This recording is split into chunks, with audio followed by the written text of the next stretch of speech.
Assalamualaikum warahmatullahi wabarakatuh. Anak-anak kelas 5 yang saya banggakan, semoga kalian semua tetap sehat dan selalu semangat dalam belajar. Pada pertemuan ini, Pak Guru akan memberikan materi tentang menjelang kondisi new normal dan protokol kesehatan guna untuk mencegah COVID-19 dalam pandangan agama Islam. Setelah selama ini kita bangsa Indonesia dilanda dengan virus COVID-19, kemudian muncul istilah new normal. Bahasa new normal dalam pandangan Islam itu bisa diartikan kehidupan normal yang menghindarkan diri dari kerusakan. Dalam menyikapi istilah new normal dalam baik teks maupun konteksnya, umat Islam harus hati-hati, bahkan harus mempunyai kemampuan ketika akan memahami kata new normal. Umat Islam telah mempunyai tradisi ketika dalam membaca Al-Quran, Ketika membaca Al-Quran itu kita salah dalam titiknya atau bacaannya pasti akan berpengaruh terhadap artinya. Nah, umat Islam dalam membaca literatur Al-Quran itu sudah berlangsung sejak abad yang pertama sampai saat ini. Selama 1 bulan kita telah membaca Al-Quran di bulan Ramadan kemarin. Kemudian memahami isi Al-Quran. Kemudian mengamalkan isi di dalam Al-Quran. Nah, tradisi ini merupakan keniscayaan bagi umat Islam untuk lebih hati-hati dalam membaca kosakata atau diksi seperti kata new normal. Apa itu new normal? Kata new normal bisa sebaliknya jadi tidak normal karena fakta empirik masih belum normal, Akan tetapi cita-cita untuk menuju new normal merupakan keinginan semua manusia di dunia. Menuju new normal harus dimulai dari pemahaman yang normal ketika melihat situasi objektif seperti saat ini masih belum normal, masih memerlukan tahapan-tahapan yang harus terukur sehingga kita tidak terjebak dengan diksi yang justru membuat kita semua menjadi bingung. Bahkan Direktur Regional WHO untuk Eropa, Hans Henry, memberikan panduan untuk negara-negara yang akan menerapkan agenda new normal. Nah, panduan yang diberikan Mr. Kluge jika hendak menjalankan kebijakan new normal dengan meringankan pembatasan dan transmisi harus terlebih dahulu memastikan apa? Yang pertama, transmisi COVID-19 sudah terkendali sehingga angka terinfeksi semakin menurun. menurut saya jika transmisi belum terkendali, maka new normal ini belum dapat dilaksukan, belum bisa untuk disempurnakan. Maka dari itu kondisi transmisi COVID-19 ketika sudah angkanya sudah menurun, baru kita bisa menjalankan kondisi new normal. Yang kedua, kapasitas sistem kesehatan sudah mampu mengidentifikasi dan melakukan tes. Yang ketiga, mengurangi resiko wabah dengan pengaturan yang ketat pada tempat rentan dan komunitas rentan seperti lansia, kesehatan mental, pemukiman yang padat. Ini untuk mengurangi resiko wabah ini harus dijaga ketat tempat-tempat yang di situ menjadi kerumunan orang banyak, misalkan yang mudah tertularnya virus ini. Kemudian yang keempat, pencegahan di tempat kerja dengan menerapkan protokol medis yang ketat. Kelima, resiko imported case sudah dapat dikendalikan oleh semua pemangku kepentingan. Yang keenam, masyarakat mempunyai kesadaran secara kolektif untuk ikut berperan dalam terlibat, terutama melaksanakan protokol medis. Sementara di dalam kajian Islam, normal dalam kajian Islam dalam konteks itu menurut saya new normal itu harus dimulai dari kehidupan yang normal.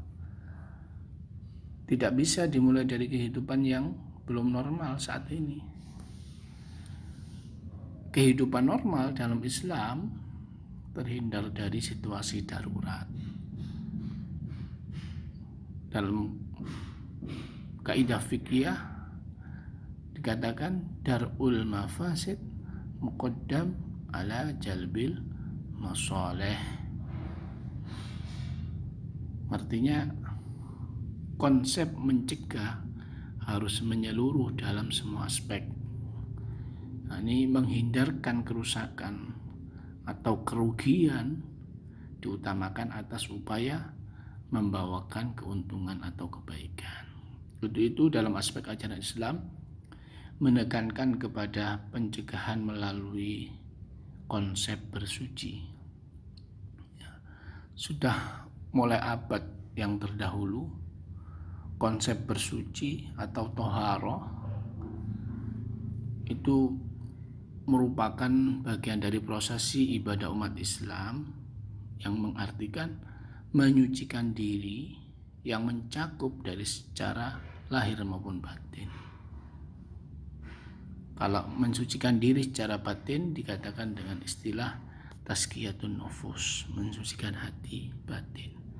Secara zahir seperti konsep toharoh dengan mandi, dengan berwudu, dengan istinja, selalu bersih. Jadi kedudukan bersuci dalam hukum Islam ini wajib, terutama karena di antara syarat-syarat sholat ditetapkan seorang harus kondisi suci dari hadas, baik badan maupun pakaian maupun tempat harus disucikan, bebas dari najis. Allah berfirman di dalam surat Al-Baqarah, A'udzubillahi minasyaitonirrajim, Innallaha yuhibbut tawwabin wa yuhibbul mutatahhirin. Sesungguhnya Allah mencintai orang-orang yang bertobat, orang-orang yang mensucikan diri. dalam kaitannya bagi umat Islam, tradisi bersuci atau ajaran untuk bersuci, bersih, lahir maupun batin, ini adalah merupakan awal seseorang menuju kehidupan yang normal, karena telah balik dan berakal. Jadi awal mulanya seseorang mempunyai kewajiban menjalankan syariat Islam untuk mewujudkan maqasidus syariah dalam bentuk hal yang pertama, yakni hifdzuddin, menjaga agama, yakni umat Islam berkewajiban menjaga agamanya dengan baik, yakni menjaga rukun Islam yang 5, ya, mulai syahadat, menjalankan sholat 5 waktu, membayar zakat, menjalankan ibadah puasa, melaksanakan ibadah haji bagi yang mampu. Kemudian yang kedua yaitu memelihara jiwa, hifdzun nafas. Umat Islam berkewajiban untuk menjaga diri sendiri dan orang lain, sehingga tidak saling melukai atau melakukan pembunuhan antar sama manusia. Artinya saling menjaga diri, tidak memberikan kemadharatan kepada orang lain dan juga tidak memberikan kemadharatan pada dirinya, sehingga diharapkan saling muncul menyayangi, berbagi kasih, semuanya yang telah disampaikan oleh baginda Nabi Muhammad SAW. Ketiga, memelihara keturunan atau hifdzun nasl. Umat Islam berkewajiban untuk menjaga keturunan yang jelas nasabnya. Oleh karena itu Islam mengharamkan adanya praktek perzinahan. Harus dijaga keturunan ini. Kalau kita mampu menjaga keturunan, niscaya keturunan kita akan memiliki keturunan yang baik. Yang keempat, memelihara harta atau hifdzul mal. Umat Islam harus memelihara hartanya melalui jalan yang halal, usaha yang halal, sehingga harta yang diperolehnya menjadi berkah, mendapatkan ridho dari Allah Subhanahu wa Ta'ala, yang menjadikan kehidupannya menjadi kehidupan yang tentram. Yang kelima, yakni memelihara akal, hifdzul akal. Umat Islam diharuskan menjaga akal yang sehat dalam kehidupan sehari-hari, sehingga umat Islam diwajibkan untuk mencari ilmu dan pengetahuan untuk mendapatkan wawasan yang cukup sebagai bekal dalam mengarungi kehidupan dan terhindar dari godaan dunia.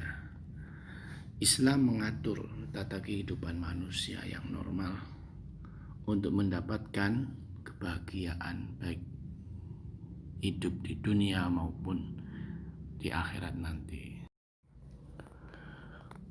Virus corona yang telah menyebar dari Cina hampir ke seluruh dunia. Meskipun ada kemajuan di dunia medis, sayangnya puluhan ribu orang telah terinfeksi virus dan ribuan orang telah meninggal dunia. Para dokter dan para medis mengeluarkan berbagai himbauan kepada masyarakat untuk melindungi diri dari infeksi virus corona. Dalam hal ini, ajaran Islam mengajarkan kepada umat Islam agar selalu menjaga diri agar sehat, agar tidak terkena virus corona maupun penyakit-penyakit yang lainnya. Karena dua nikmat yang sering dilalaikan oleh manusia, yakni nikmat sehat dan nikmat luangnya waktu, seperti yang disabdakan oleh baginda Nabi Muhammad SAW.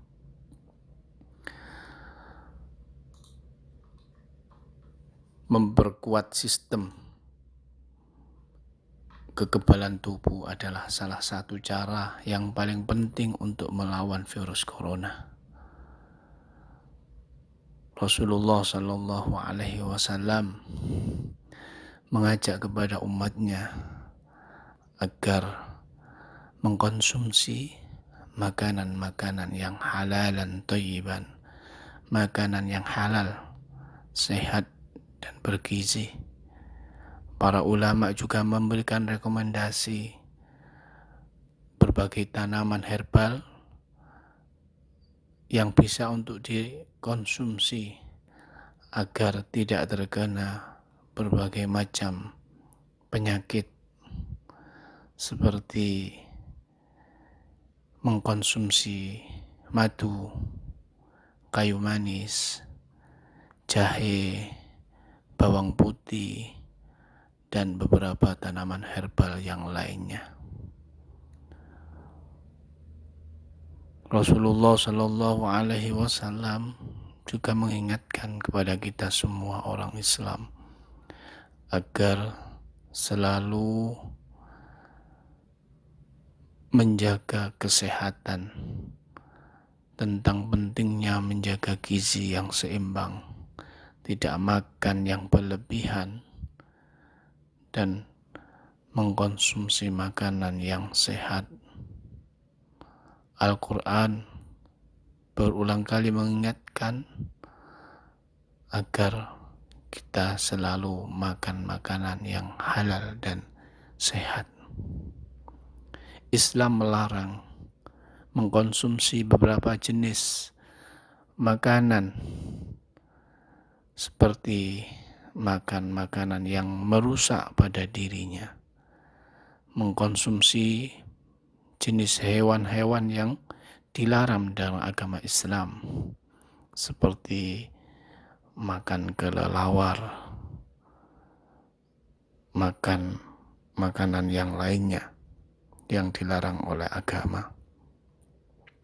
Sejak mewabahnya virus corona, para dokter selalu meminta masyarakat untuk menjaga kesehatan dan kebersihan, termasuk sering mencuci tangan, sehingga dia tidak tertular oleh virus COVID-19. Protokol kesehatan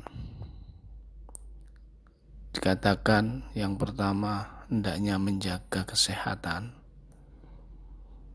mencuci tangan, menjaga jarak sosial, menggunakan masker, menerapkan etika ketika batuk dan bersin, mengisolasi mandiri, kemudian menghindari menyentuh wajah. Di dalam ajaran agama Islam sudah diajarkan beberapa protokol kesehatan itu. Kebersihan dan kesucian itu merupakan perkara yang penting dan wajib untuk dilakukan oleh orang Islam. Nabi Muhammad SAW bersabda, Islam itu dibangun atas pondasi kebersihan dan kesucian. Karena itu, kebersihan adalah sebagian daripada iman. Salah satu protokol kesehatan Islam yang harus dijalankan dalam situasi normal adalah menjaga kebersihan anggota badan, khususnya tangan. Kaum muslim mengambil 5 kali wudhu untuk menunaikan sholat sehari semalam, termasuk membasuh tangan dan wajah. Selain itu, para pemuka agama menganjurkan untuk mencuci tangan sebelum makan, Islam menilai setiap individu bertanggung jawab terhadap kesehatan orang lain.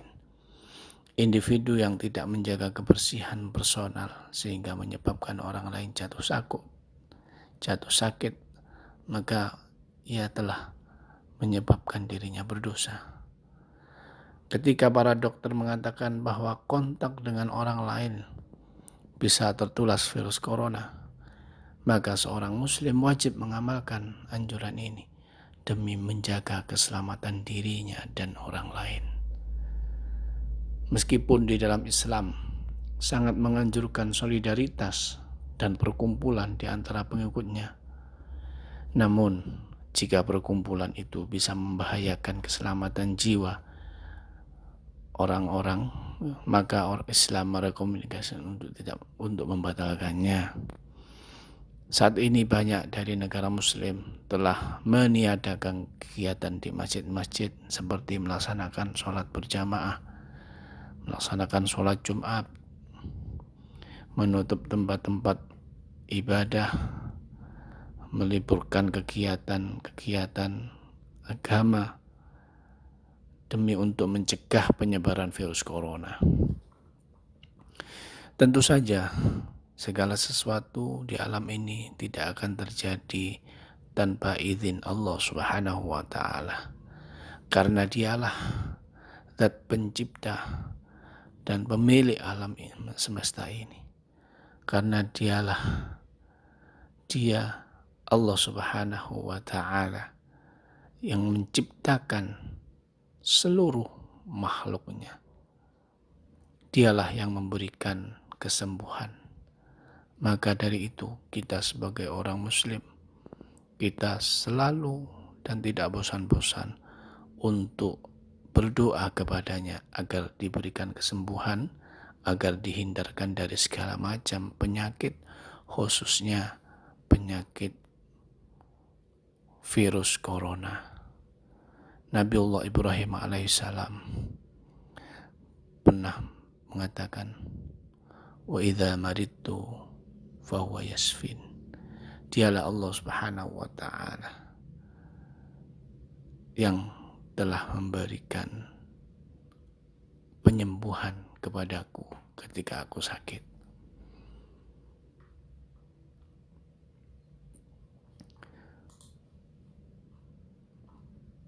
Rasulullah Shallallahu Alaihi Wasallam dan para sahabat berdoa kepada Allah Subhanahu wa Ta'ala untuk meminta kesembuhan.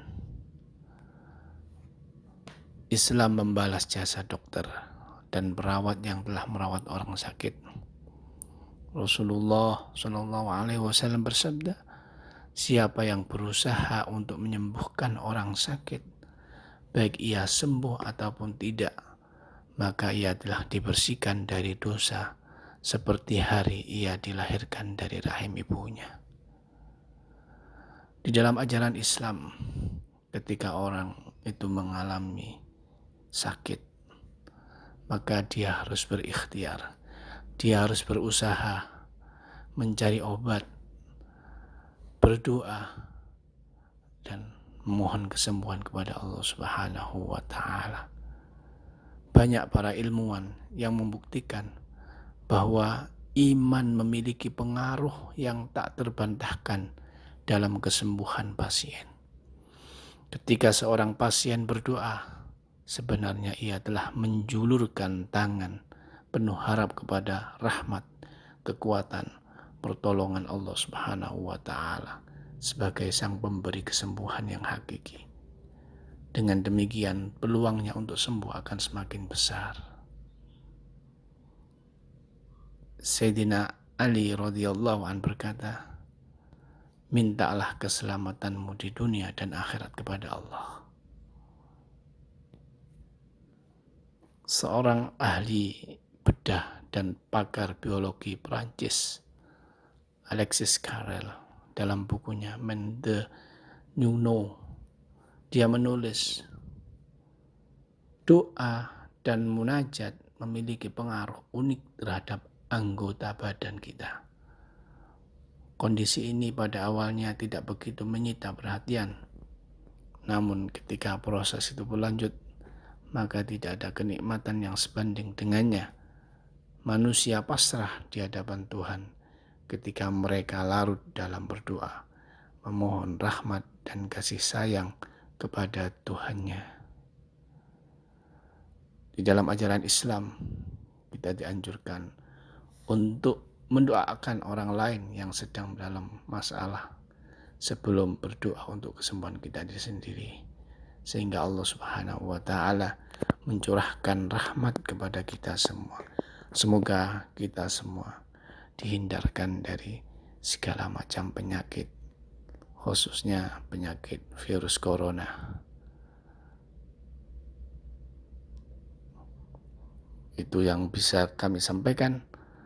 Semoga bisa bermanfaat untuk kita semua.